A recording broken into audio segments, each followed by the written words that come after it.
आपल्या भागातील व परिसरातील ताज्या बातम्या पाहण्यासाठी विठाई न्यूज चॅनलला सबस्क्राइब करा, बेल आयकॉनवर क्लिक करा आणि नोटिफिकेशन्स मिळवा। पूर्ण महाराष्ट्रात पावसाने थैमान घातले। पुणे, कोल्हापूर, रायगड या जिल्ह्यांना मुसळधार पावसानं अक्षरशः झोडपले। अनेक जिल्ह्यांमध्ये पूरस्थिती निर्माण झाली आहे आणि पावसाचा जोर 27 जुलैपर्यंत कायम राहणार असल्याचं हवामान खात्यानं वर्तवले। त्याच पार्श्वभूमीवर गेल्या 3 दिवसापासून पुण्यातील धरण क्षेत्रात भरपूर पाऊस पडल्याने कलमोडी खडकवासला धरण हे 100% भरले। त्यामुळे धरणातून मोठ्या प्रमाणावर विसर्ग सुरू झालाय। 25 जुलै 2024च्या रात्रीपर्यंत हा विसर्ग 1,50,000पेक्षा जास्त वाढलाय। त्यामुळे उजनी धरण गतवर्षीच्या तुलनेत 5 दिवस आधीच वजा पातळीतून अधिक पातळीत आलंय।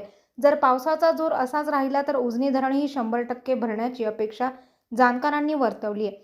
मात्र उजनी धरणाच्या पाणलोट क्षेत्रामध्ये अधिक पाऊस झाल्याने भीमा नदीच्या पात्रामध्ये उजनीतून पाणी सोडण्यात आलेलं आहे। त्यामुळे भीमा नदी सुद्धा दुथडी भरून वाहण्याचं चित्र आपल्याला पाहायला मिळेल। त्याच अनुषंगाने पंढरपुरातील व्यास नारायण व अंबाबाई झोपडपट्टीतील सर्व नागरिकांना प्रशासनाकडून सावधगिरी बाळगण्याचं आवाहन करण्यात आले। त्याच पद्धतीने विठाई न्यूजच्या वतीने सुद्धा सर्व नागरिकांना आम्ही आवाहन करतो की पूरस्थिती निर्माण झाल्यास सर्वांनी सतर्कता व सावधगिरी बाळगावी।